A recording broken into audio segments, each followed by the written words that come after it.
디도서 1장 5절부터 9절까지 한 절씩 교독하겠습니다.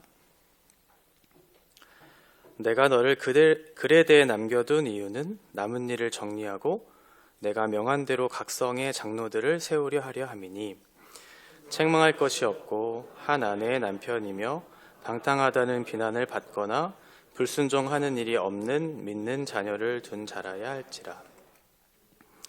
감독은 하나님의 청지기로서 책망할 것이 없고 제 고집대로 하지 아니하며 급히 분내지 아니하며 술을 즐기지 아니하며 구타하지 아니하며 더러운 이득을 탐하지 아니하며 오직 나그네를 대접하며 선행을 좋아하며 신중하며 의로우며 거룩하며 절제하며. 같이 읽겠습니다. 미쁜 말씀의 가르침을 그대로 지켜야 하리니 이는 능히 바른 교훈으로 권면하고 거슬러 말하는 자들을 책망하게 하려 함이라. 아멘. 디도를 통해서 해야 될 일들에 대해서 사도 바울이 두 가지 권면을 했는데요. 특별히 아직 장로들이 세워지지 않은 미조직 교회의 지도자를 세워야 한다는 것, 그리고 또 하나는 지금 거짓 교훈에 노출되어 있는 그 교회에 바른 교육과 훈련을 해야 한다라고 하는 두 가지의 해야 할 일을 디도에게 권면했었습니다. 이 사명을 따라서 이제 디도가 해야 될 일들 중에 첫 번째가 지도자를 세우는 것이죠. 그래서 지난 시간에 어떻게 그 지도자를 세워야 하는가, 그러니까 어떤 지도자를 세워야 하는지에 대한 기준들을 설명을 했었죠. 그리고 어떤 사람을 세워야 하는가에 대한 부분들을 설명을 했었어요. 그렇게 지도자를 세우는 목적은 두 가지였어요. 하나는 바른 교훈을 가르치는 것, 바른 진리의 말씀을 가르쳐야 하기 때문에 지도자를 세워야 하고, 또 하나는 거짓 교훈에 대한 책망을 하기 위해서, 이 두 가지를 위해서 지도자가 세워져야 한다. 그러니까 지도자는 아무렇게나 또는 아무나 세워서는 안 된다라는 것을 설명을 드렸고, 특별히 지도자를 세우는 원리에 대해서 설명을 할 때 장로들을 세워야 한다. 그러니까 복수의 리더십을 통해서 그 교회를 세워가는 일들을 해야 한다고 설명을 드렸어요. 어떤 독재적인 혼자의 힘으로 모든 것들을 이끌어가는 그런 어떤 교회를 세워가는 리더십이 아니라 각 사람들을 세워서 복수의 리더십을 통해서 그 은사에 따라서 교회를 세워가는 것이 성경적이다, 이렇게 말씀을 드렸고, 두 번째로는 청직이어야 한다라는 겁니다. 그러니까 자기의 생각과 자기의 뜻을 관철시키는 그 비전과 철학을 이루어가기 위한 그런 교회를 세워가는 것이 아니고, 청지기로서 하나님께서 맡겨주신 그 일을 관리하는 사람으로서의 순종, 하나님 말씀을 순종하면서 그 일들을 감당하는 것, 이것이 두 번째 원리였고요. 그리고 마지막 세 번째는 자질에 대한 부분들을 얘기했는데, 특별히 가정에서 어떠한 사람이 지도자로서 적합한가에 대한 부분들을 설명했었고, 두 번째로는 성품, 11가지에 걸쳐서 해야 할 것과 하지 말아야 될 것들에 대한 부분들, 그리고 마지막으로는 신앙, 말씀에 비추어서 그 말씀을 잘 순종해내는 사람인가, 이것을 살펴봐야 지도자로서 어떻게 저 사람이 적합한가를 우리가 판단할 수 있다. 이 모든 것들을 아우르는 한 가지로 설명하는 것이 바로 책망할 것이 없는 사람이어야 한다라는 것을 그렇게 마지막으로 설명을 드렸습니다. 오늘은 그 지도자로서의 적합한 사람, 그 구체적인 내용들이 무엇인지를 하나하나 좀 살펴보려고 하는데요. 첫 번째는 가정입니다. 가정.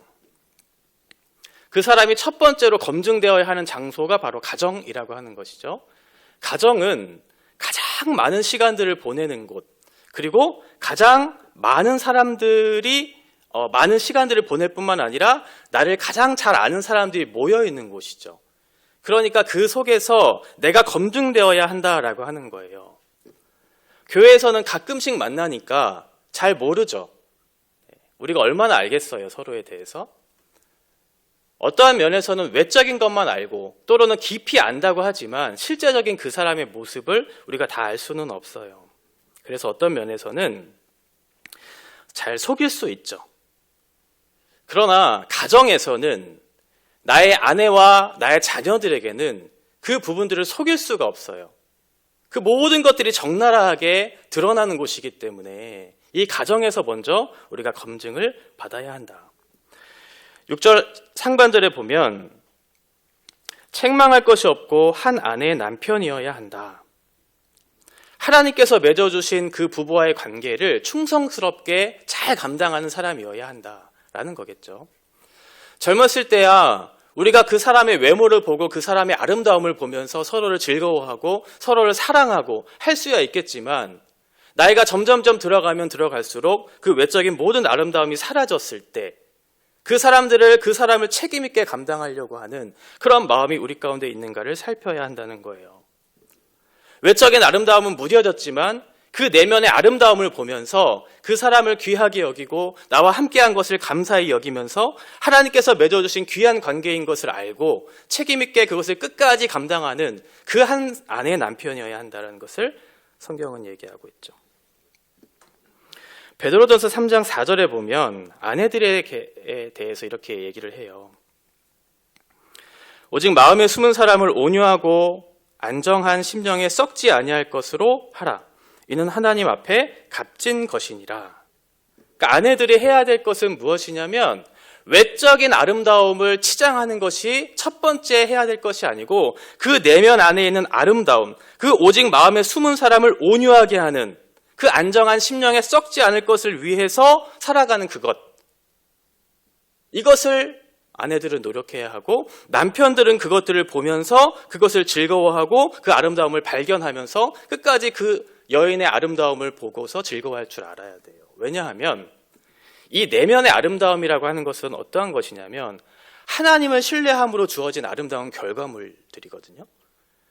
그러니까 하나님을 신뢰하면서 그 내면 안에 쌓이고 쌓인 그런 값진 결과물들을 통해서 그 영혼의 아름다움을 발견하게 되는 거죠. 그래서 성경이 얘기하는 것은 하나님 앞에 값진 것이라고 얘기해요.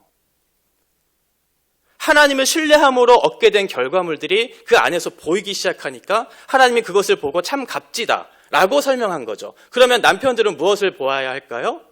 그 안에 담겨져 있는 하나님을 신뢰함으로 얻게 된 그 성품의 아름다움들을 보면서 끝까지 그것을 즐거워하고 기뻐하고 책임 있게 그 사람을 사랑하는 거죠. 7절에 보면 남편들에게도 이렇게 권면해요. 이와 같이 지식을 따라 너희 아내와 동거하고 그를 더 연약한 그릇이요 또 생명의 은혜를 함께 이어받을 자로 알아 귀히 여기라. 이는 너의 기도가 막히지 아니하게 하려 함이라. 이와 같이 하라고 얘기해요. 그 아내를 대할 때 이와 같이 하래요. 이와 같이라고 하는 것이 무엇일까요? 은혜를 받은 자로서의 책임을 다하는 거죠. 그리스도께서 나를 사랑하신 것을 알아요. 그 은혜에 충만한 것들을 알고 그 은혜를 받은 사람답게 책임 있게 그 영혼을 사랑하는 거예요.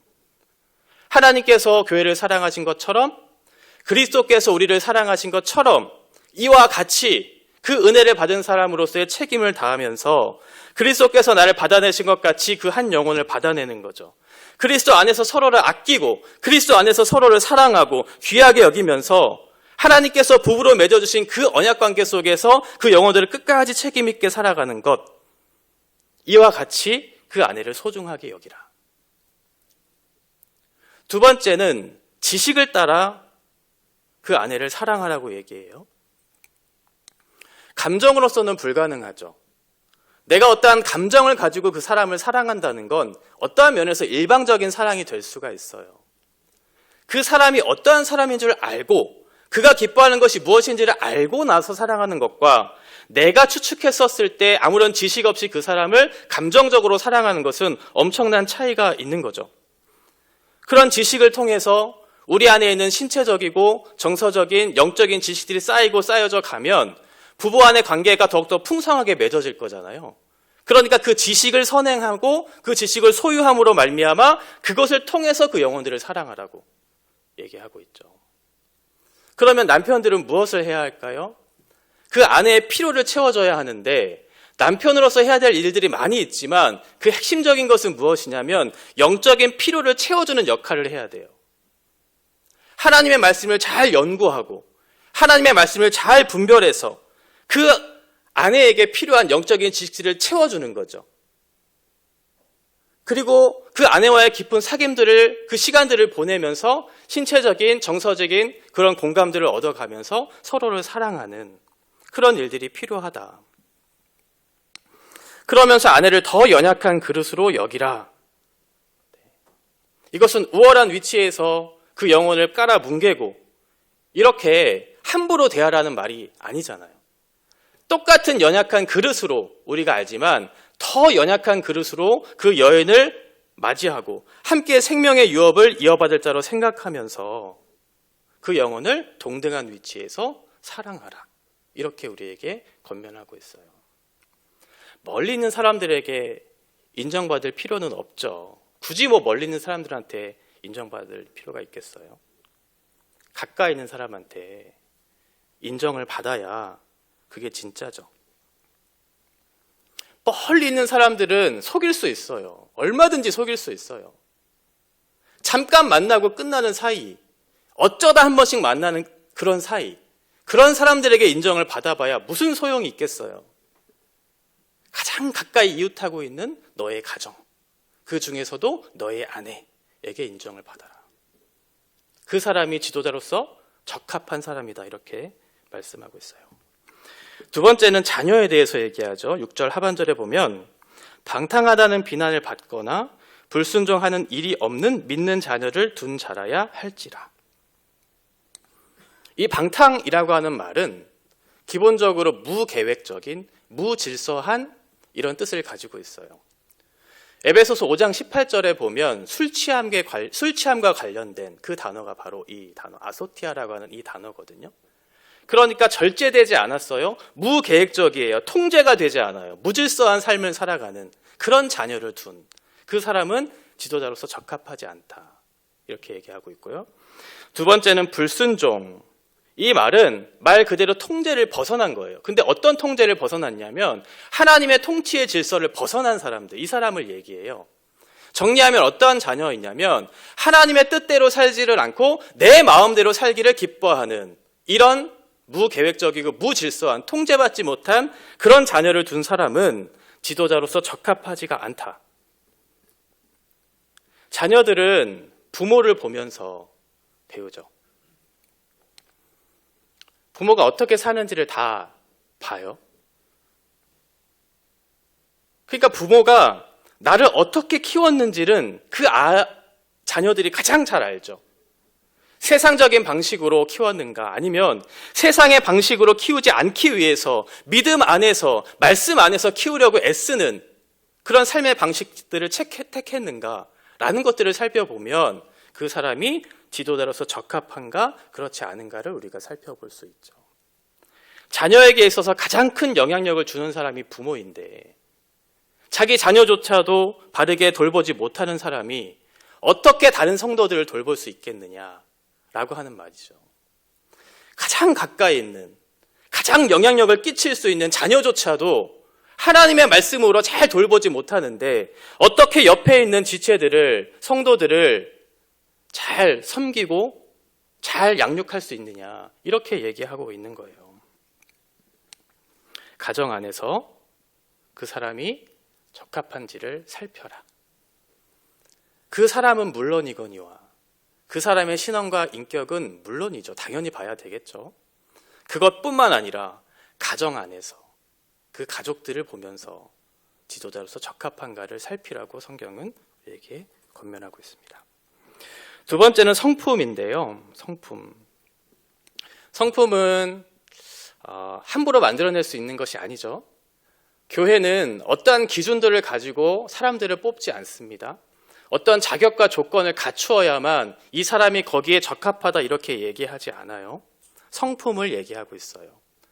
그동안 그 사람이 살아온 흔적들의 결과물들, 그것이 그 인격 안에 담겨져 있을 것이고 그 인격 안에 담겨져 있는 성품들을 보면 그 사람이 하나님 앞에서 어떠한 삶을 살았는지가 드러날 테니까 함부로 만들어낼 수도 없고 일시적으로 만들어낼 수도 없는 그 성품을 보아라.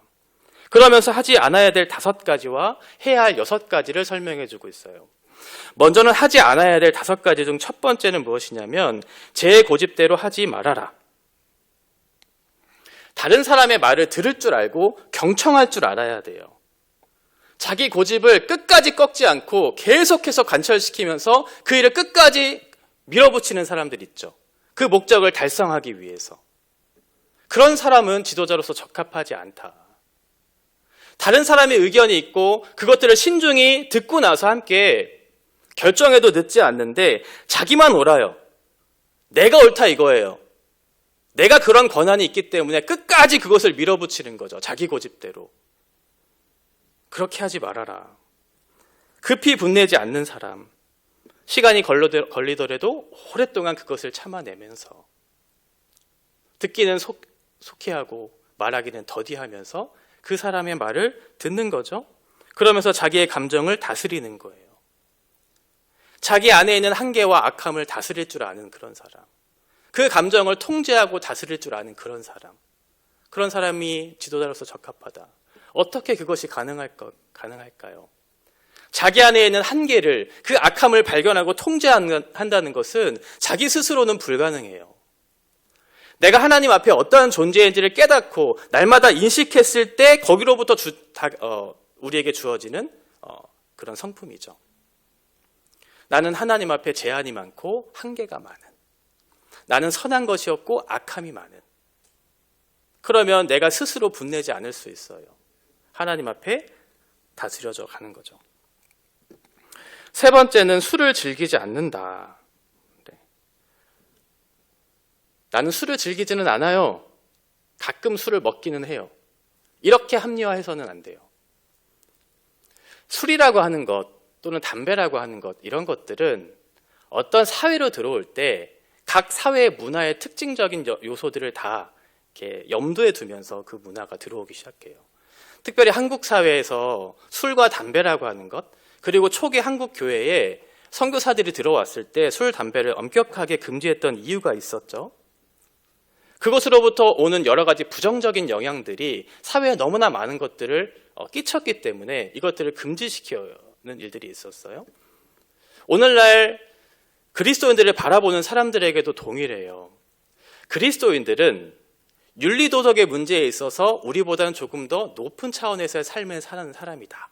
이러면서 그 구체적인 내용을 술과 담배로 이렇게 생각하는 경우들이 많아요. 그러면 이것은 외식하는 것이고 율법적인 것이 아닙니까? 라고 그렇게 생각하실 수 있지만 그렇지 않아요. 그리스도인들이 행하는 자유라고 하는 것은 언제나 시대와 상황과 사람을 염두에 두고 행하는 것을 자유라고 해요. 우리가 할 수 있지만 그것을 할 때에 있어서 시대를, 그 상황을, 그 사람을 염두에 두고 나서 그 자유를 선택하고 결정하는 거죠. 그러면 오늘날 한국 사회에서 그리스도인들이 행하는 그런 윤리도덕의 문제에 있어서 술, 담배의 문제가 걸릴 때 어떻게 해야 할까요? 술을 즐기는 문제에 있어서 우리는 절제할 줄 알아야 되죠. 교회에 와서도 함부로 술에 대한 그런 관대한 표현들을 절제할 줄 알아야 되죠. 제가 술 먹고 설교하면 여러분들은 저를 이상하게 볼 거잖아요. 그렇죠? 세상 사람들도 똑같아요. 그리스도인이라고 하는 그 사람의 윤리도덕의 문제에 있어서 술, 담배가 끼치는 영향이 생각보다 크다 이거예요. 그러면 우리는 어떻게 해야 할까? 절제할 줄 알아야죠. 술을 먹는 것이 하나님과의 관계 속에서 우리에게 유익을 가져다 주는지, 혹은 내가 술을 먹는 것이 다른 사람들에게 있어서 덕이 되는가를 살펴봤을 때 그렇지 않다고 판단이 된다면 우리는 그것을 절제할 수 있어야 돼요. 그것이 그리스도인들의 자유예요. 자유는 책임 있게 사용할 때, 누군가에게 유익을 끼칠 수 있을 때 사용하는 것이지, 남들과 상관없이 아무런 책임의식 없이 내 스스로가 괜찮으니까 사용하는 것은 자유가 아니에요. 네 번째는 구타하지 아니하며. 이건 물리적인 폭력은 말할 것도 없고요. 이것을 조금 더 넓게 생각해 본다면 어떤 사람과의 의견의 충돌이 있어요. 의견이 달라요. 그러면 어떻게 해야 하는가? 사람들을 적대시하면서 그 의견을 무시하고 강압적인 방식으로 그 의견을 끌고 가서 결국은 내가 하고자 하는 방식으로 폭력을 행사할 수 있죠. 그런 것들을 자제하라는 거예요. 교회 안에서 치고받고 하지는 않잖아요. 가끔 있기는 하지만. 그런데 물리적인 폭력만을 그렇게 얘기한다면 우리는 이 문제에서 자유할 수 있겠지만 서로 의견이 대립될 때, 서로 의견이 다를 때 상대를 적대시하면서 이렇게 폭력적이고 강압적인 방식으로 그렇게 상대를 대하는 것은 구타하는 것과 별반 다를 것이 없다. 다섯 번째는 더러운 이득을 탐하는 자. 돈에 있어서 깨끗한 사람이어야 돼요. 불법적인 방식으로 돈을 벌어서는 안 돼요. 불법적인 요소가 우리 안에 들어오는 수입의 일부에 아무런 것이 없다라고 그렇게 말할 수는 없지만 최소한 내가 돈을 벌 때는 내 양심과 신앙에 거스르지 않는 선에서 그 돈을 벌어야 해요. 땀 흘려 수고하는 노동의 가치를 알아야 돼요. 하나님께서 주신 건강과 능력과 자원들을 사용하면서 그것들을 통해서 누릴 수 있는 기쁨, 그것을 통해서 다른 사람들에게 그것을 전달하면서 다른 사람을 살리는 기쁨, 정직하고 성실한 사람이 되어야 하는 거죠. 여기에 적합하지 않은 사람은 지도자로서 적합하지 않다. 이렇게 하지 말아야 될 5가지를 설명해 주고 있습니다. 그리고 이어서 해야 할 6가지. 첫 번째는 나그네를 대접하라.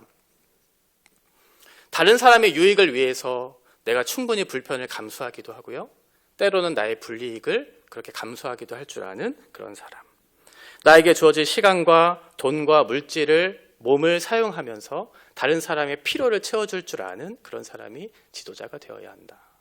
두 번째는 선행을 좋아하고 첫 번째 부분과 연결되는 것이죠. 선을 행하기 있어서 적극적으로 후원을 하고 그 일에 동참하는 일들, 그것을 기뻐하는 사람, 이 사람들이 적합하다.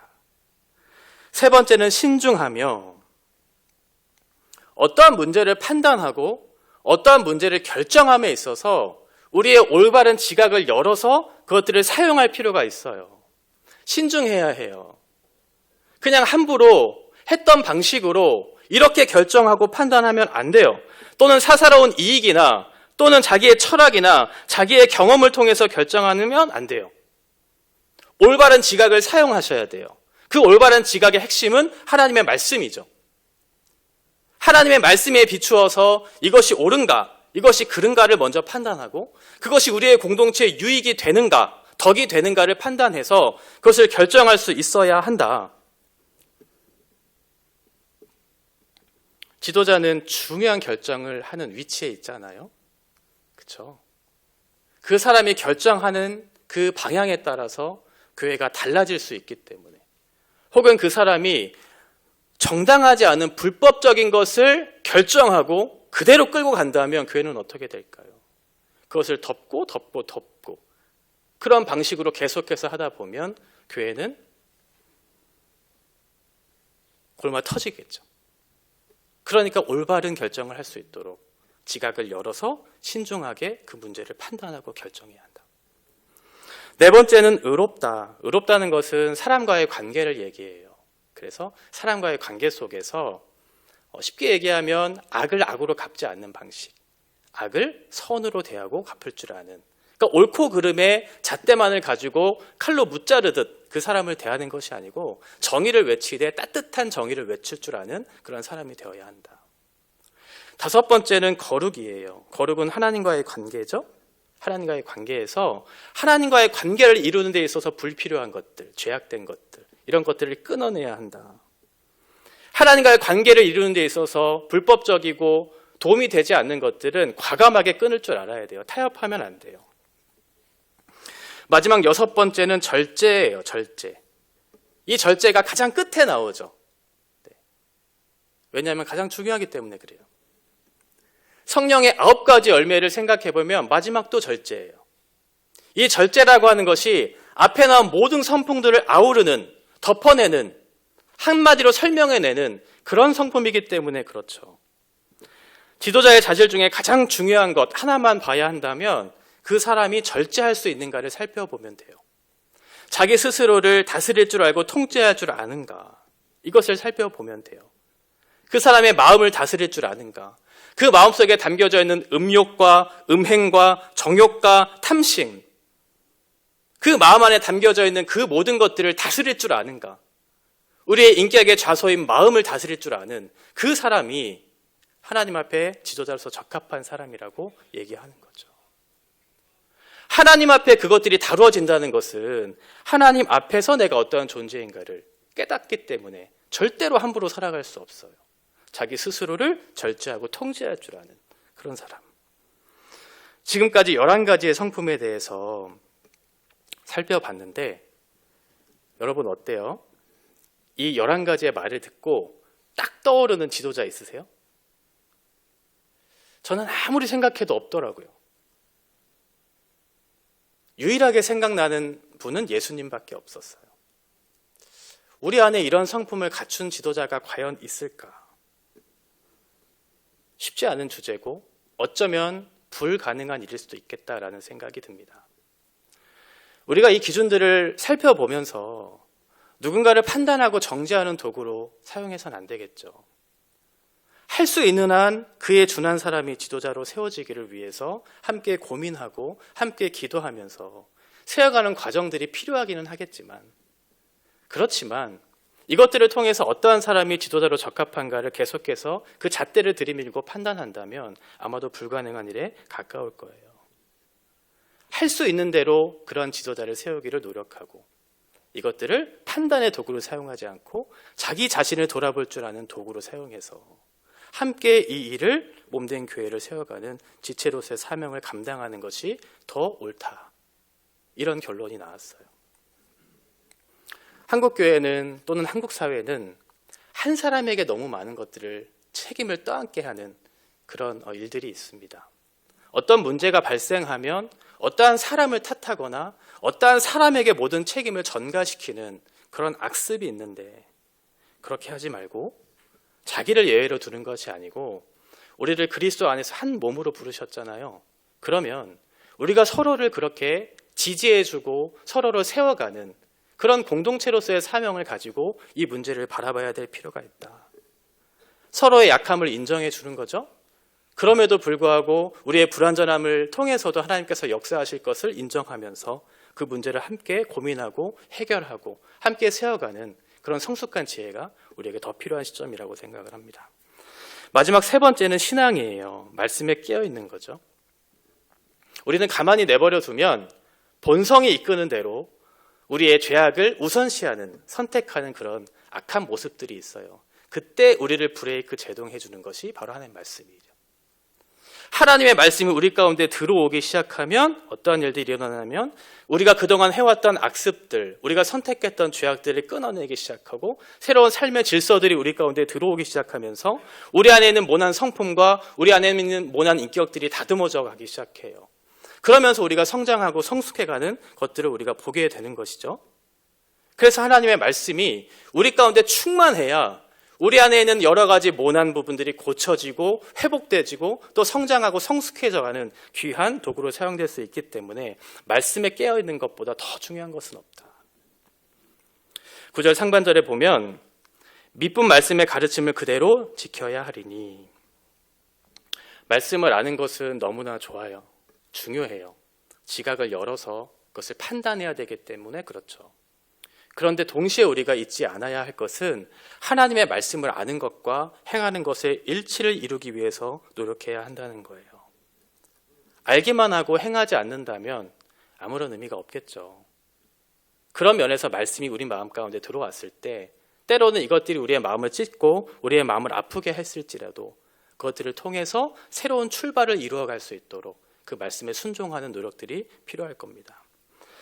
그렇게 말씀에 순종해야 되는 이유를 두 가지 때문에 그것을 우리가 순종하라고 얘기하는데요. 9절 하반절에 보면 이는 능히 바른 교훈으로 권면하고 거슬러 말하는 자들을 책망하게 하려 함이라. 첫 번째로 우리가 말씀을 알고 순종해야 되는 이유는 뭐냐면 바른 교훈을 가르쳐야 하기 때문에 그래요. 거짓 교훈을 아무리 많이 안다고 해서 우리가 경건에 이를 수는 없기 때문에 그렇죠. 바른 진리의 말씀이 우리 가운데 들려져야 그 말씀을 따라서 순종했을 때 우리가 진실한 변화가 일어나고 그 가운데 자람이 있고 성숙이 있기 때문에 그래요. 그래서 바른 교훈을 전하기 위해서 말씀을 잘 알고 순종해야 한다. 두 번째는 거슬러 말하는 자를 책망하게 하기 위해서 이렇게 되어 있어요. 어떠한 사람이 진리에서 벗어나 있어요. 그러면 어떻게 해야 할까요? 말씀에 비추어서 그 사람을 권면해야 해요. 뭐 그래도 되지, 그럴 수 있지, 이렇게 그 사람에게 교리적인 혼동을 주어서는 안 돼요. 바른 진리의 말씀을 가지고 책망할 수 있어야 해요. 꾸짖어야 할 때 꾸짖지 않으면, 그것이 무엇인지 바르게 알지 못하면 다음에도 똑같은 실수를 하게 되고 똑같은 것을 해나가면서 이것이 마치 옳은 것인 것처럼 정당화하기 시작해요. 그런데 이것이 참 어렵죠. 누군가에게 책망한다는 것처럼 어려운 것은 없어요. 다른 사람의 평판 때문에 싫은 소리 하는 사람 누가 좋아하겠어요? 별로 좋아할 사람 없겠죠? 그 역할을 감당하기 싫은 그런 마음이 사람들에게 다 있어요. 그러나 성경이 우리에게 말하는 것은 권면과 책망, 이 두 가지를 균형 있게 해야 올바른 지도자다, 이렇게 얘기하고 있어요. 좋을 말만 해주고 늘 긍정적인 에너지만 주는 그런 사람은 신뢰하지 않는 게 좋습니다. 여러분을 진짜 사랑하는 사람들을 한번 생각해 보세요. 늘 좋은 말만 해주던가요? 늘 긍정적인 에너지만을 여러분들에게 주시던가요? 그렇지 않죠? 내 자식이 잘못된 길을 걸어가면 때로는 회초리를 들 수도 있죠. 그 회초리를 드는 것이 아프지만, 때로는 싫지만 들어야 한다면 들어야 될 때가 있는 거죠. 잘못된 길을 걸어가고 있기 때문에 그래요. 그 사람이 미워서가 아니고 사랑하지 않아서도 아니고 올바른 길을 걷게 하기 위해서 때로는 아프지만 그 사람에게 책망해야 될 때도 있다. 그래서 칼빈은 지도자에게는 두 가지 음성이 필요하다고 얘기해요. 하나는 양들을 불러 모으는 소리, 바른 교훈이죠.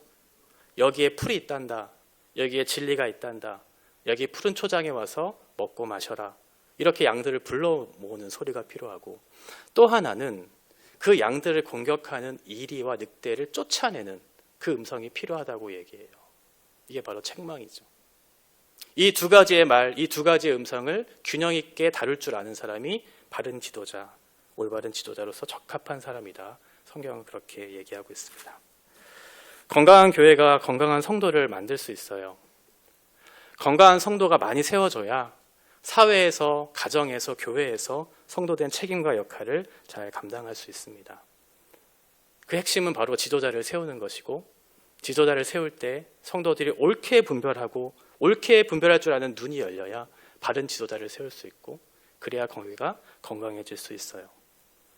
우리 음현동 교회가 이제 다른 리더들을 또 한 명의 계속해서 리더들을 세울 때 최대한 이런 기준들을 염두에 두고 부적합한 부분들이 있을지라도 최대한 이러한 기준에 적합한 사람들을 뽑아서 기도하면서 그 문제를 해결해 가고 바른 지도자를 통해서 하나님 기뻐하시는 교회로 세워가야 할 그런 사명이 있는 줄을 알고, 우리가 성숙한 성도로서 말씀 앞에 잘 서 있고 어떠한 것이 가장 하나님께서 기뻐하시는 교회인가, 어떤 사람이 하나님이 기뻐하시는 지도자인가를 잘 분별할 줄 알아서 하나님 기뻐하시는 그런 교회로서의 사명을 잘 감당하는 저 여러분 되시기를 바랍니다.